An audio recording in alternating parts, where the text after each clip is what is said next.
Hello dear students, welcome to English class. Today we are going to start a new story from Unit 5.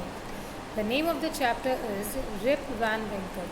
So students, this story is adapted from the book The Legend of Rip Van Winkle, which is written by Washington Irving.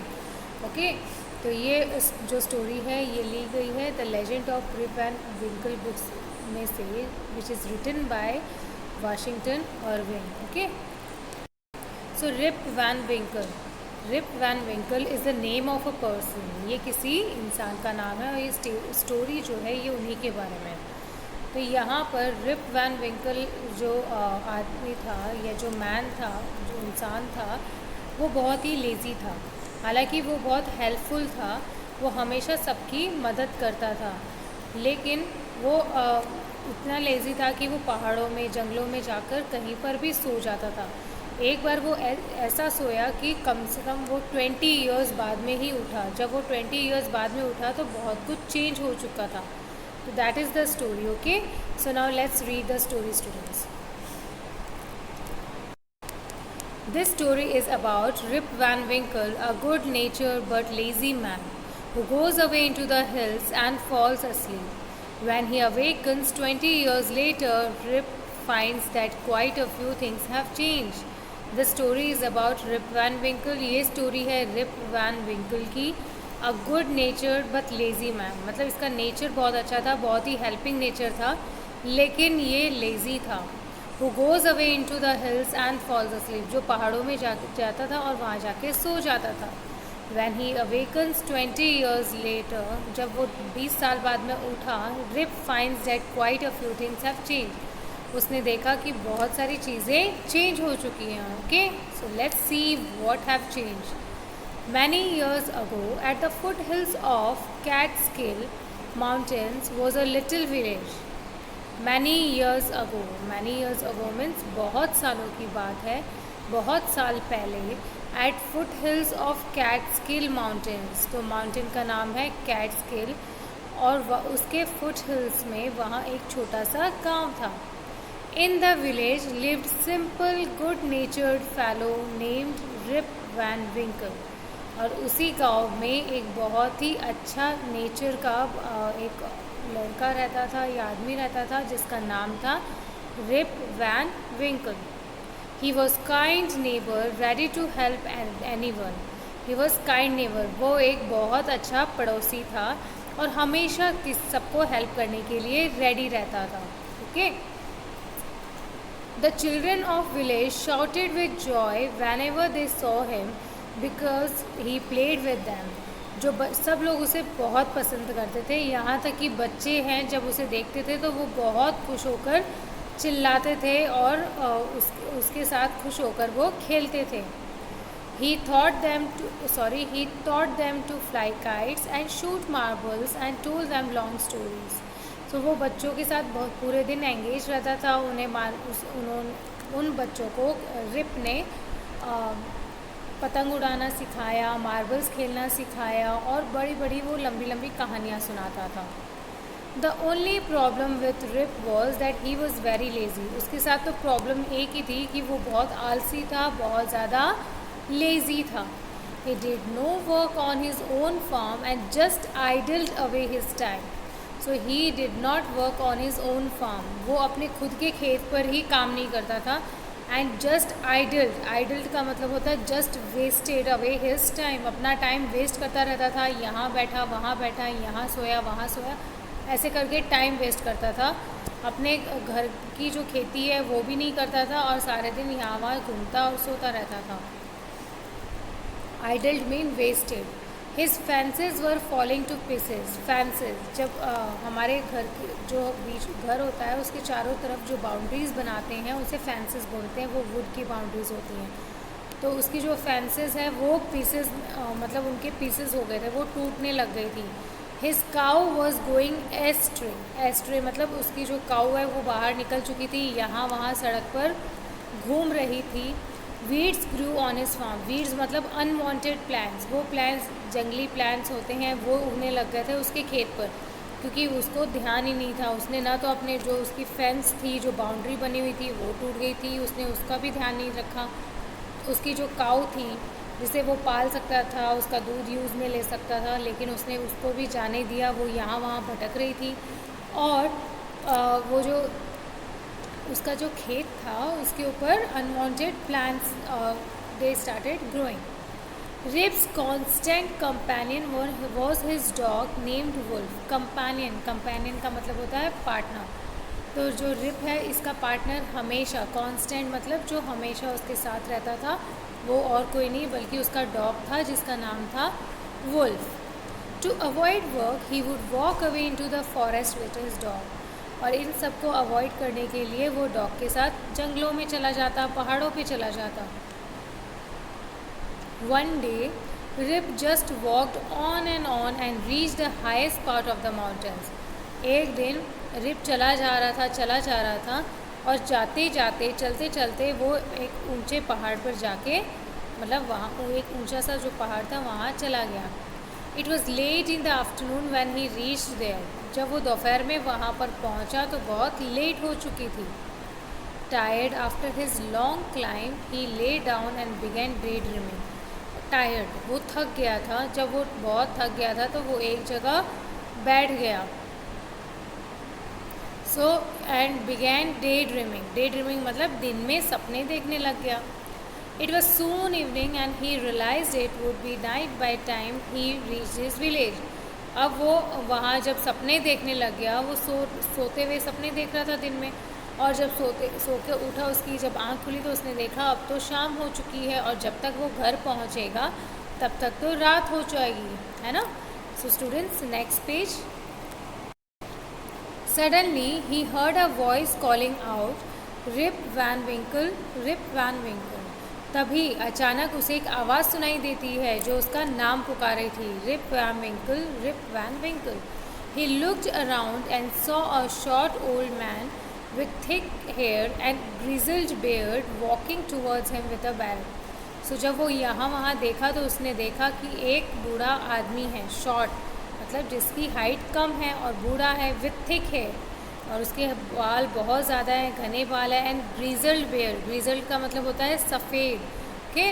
White beard का मतलब दाढ़ी, सफ़ेद दाढ़ी। Walking towards him with a barrel का मतलब होता है टंकी या ड्रम, ओके।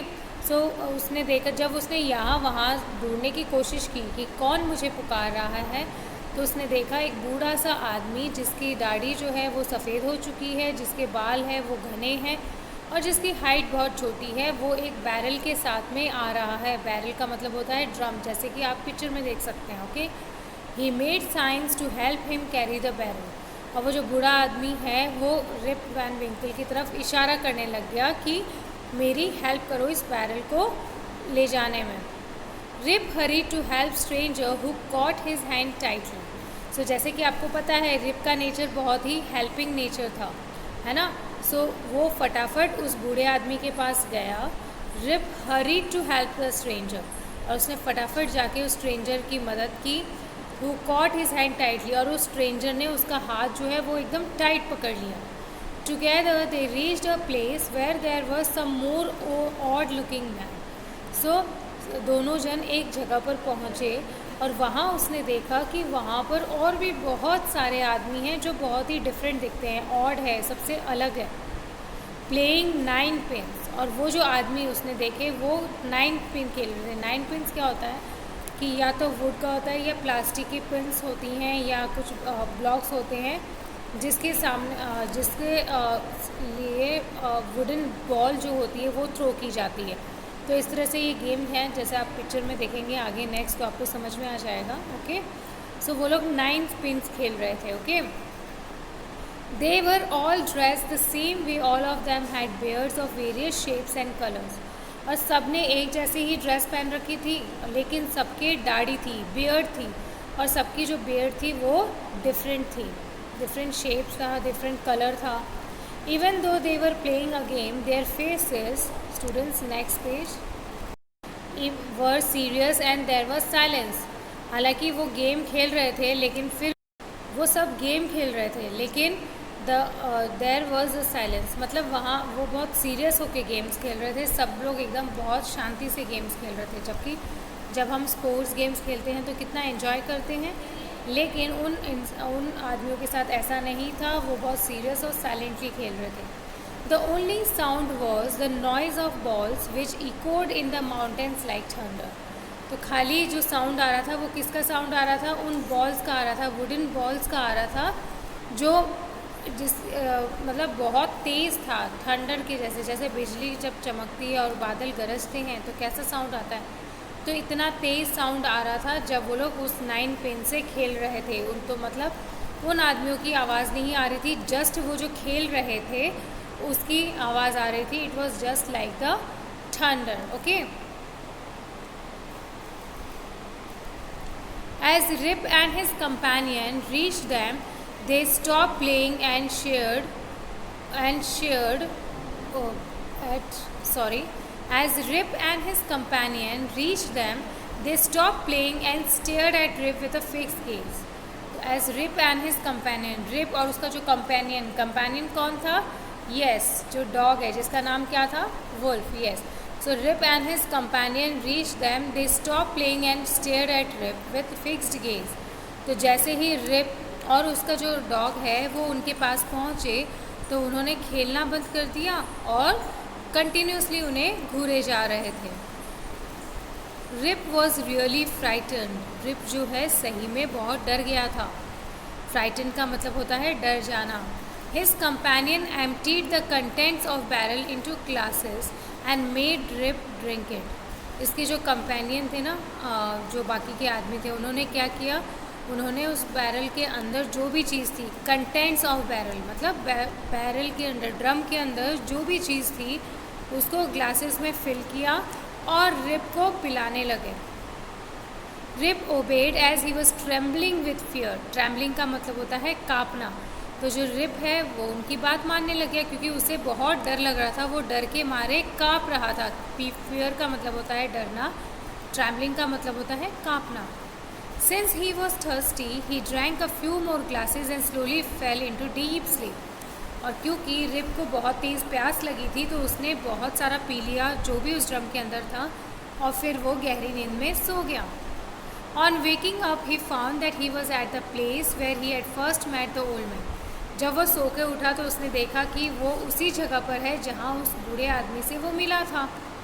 ही रब्ड हिज आइज, उसने अपनी आंखें मस ली। It was bright sunny morning, और बहुत ही सुंदर सनी मॉर्निंग थी। Surely I have not slept here all night thought Rip. और रिप कह रहा था, वो अपने आप से ही बातें कर रहा था कि ये मुझे पक्का पता है कि मैं पूरी रात यहाँ पर नहीं सोया। He looked around for Wolf, but he was nowhere. उसने वुल्फ को भी देखना चाहा लेकिन वो कहीं नहीं था। उसका जो डॉग था वो कहीं नहीं दिखा उसे। Rip whistled for him. Rip ने उसके लिए सीटी बजाई। Wolf wolf he then shouted. और उसने उसको आवाज़ भी लगाई। No dog was to be seen. Where has this dog gone? No dog was to be seen. तो उसे डॉग दिखाई नहीं दे रहा था। उसने सीटी बजाई, उसने आवाज़ दी, हर तरीके से तो उस वुल्फ को बुलाने की कोशिश की लेकिन उसे वहाँ डॉग नहीं मिला। He muttered to himself where has his dog gone. तो वो अपने आप से ही बात कर रहा था कि डॉग आखिर कहाँ चला गया। He began to descend the mountain to go back to his village. Descend का मतलब होता है उतरना। तो वो पहाड़ों से नीचे आने लग गया ताकि वो अपने गांव वापस जा सके। ओके, डेस्केंड का मतलब उतरना। Okay, next, as he reached near the village, he met a number of people, but he didn't know any one of them. फिर वो अपने गांव पहुंचा चलते चलते, पहाड़ों से उतरते हुए। तो जब वो अपने गांव पहुंचा तो उसने देखा बहुत सारे नए फेसेस थे, वो उनमें से किसी को भी नहीं जानता था। The villagers also stared at him equally surprised. Who is this man? said one. The villagers, जो गांव वाले थे वो भी इसकी तरफ घूर रहे थे, इसको देख रहे थे कि ये आदमी कौन है। Who is this man? एक आदमी ने पूछ भी लिया कि ये आदमी कौन है। I have never seen him young before, said another. Look at this long white beard and his wrinkled face. I have never seen him before. दूसरे आदमी ने बोला कि मैंने इसे पहले कहीं नहीं देखा है। Look at his long white beard and his wrinkled face. इसकी सफ़ेद दाढ़ी देखो और उसके झुर्रियों वाले फेस को देखो। रिंकल्ड का मतलब होता है झुर्रियाँ। जब हमारी एक एज हो जाती है, आपने ग्रैंड पेरेंट्स के भी देखा होगा कि उनके चेहरे पर, हाथों पे झुर्रियाँ पड़ गई हैं, है ना, क्योंकि हमारी स्किन जो है ये लूज़ हो जाती है, तो इस तरह से झुर्रियाँ पड़ जाती है। तो उसके भी जो बियर्ड थी, जो दाढ़ी थी, वो वाइट हो चुकी थी और उसके चेहरे पर झुर्रियाँ थी। On hearing this, Rip stroked his chin, and to his astonishment, he found his beard had grown a foot long and it was all white. On hearing this, Rip stroked his chin. ये सुनने के बाद जो rib है उसने अपने चिन पे हाथ लगा के महसूस करने की कोशिश की। एंड टू हिज एस्टॉनिशमेंट, एस्टॉनिशमेंट मतलब सरप्राइज और शॉक, सो उसे बहुत ही शौक लगा। He found his beard had grown a foot long. उसने देखा कि उसकी जो बियर्ड, उसकी जो दाढ़ी है वो 1 फुट की हो गई है। And it was all white, और पूरी वाइट हो चुकी है। An old woman walked up to him and looked at his face for a moment. तो एक जो बूढ़ी औरत है वो वहाँ पर आई, उसने उसका फेस अच्छे से चेक किया। Then she exclaimed, "It is Rip Van Winkle. Welcome home again, old neighbor. Where have you been these 20 long years?" तो उसने जो बूढ़ी औरत है उसने पूछा, अरे उसने बहुत ध्यान से उसको रिप को देखने की कोशिश की, लेकिन तो उस बूढ़ी औरत ने उसे पहचान लिया और उसने सबको बताया कि ये तो अपना रिप वैन विंकल है, जो it is Rip Van Winkle, welcome home again. और उसने वेलकम किया। और ओल्ड नेबर, पुराने पड़ोसी, where have you been these 20 long years, और उसने उससे पूछा कि तुम 20 सालों तक कहाँ थे। तो इसका मतलब जो रिप है वहाँ पर वो पानी या जो भी ड्रिंक उसने पी थी उसके बाद वो कम से कम 20 ईयर्स तक सो गया था। ओके स्टूडेंट्स, आया मज़ा स्टोरी सुनकर। अब आपको भी ये पूरी स्टोरी पढ़नी है और इसमें बहुत सारे, there are so many difficult words that you have to learn and underline. Okay, in the next video we'll discuss the question answers and we will again have the summary of the chapter. Okay, till then have a good day. Thank you.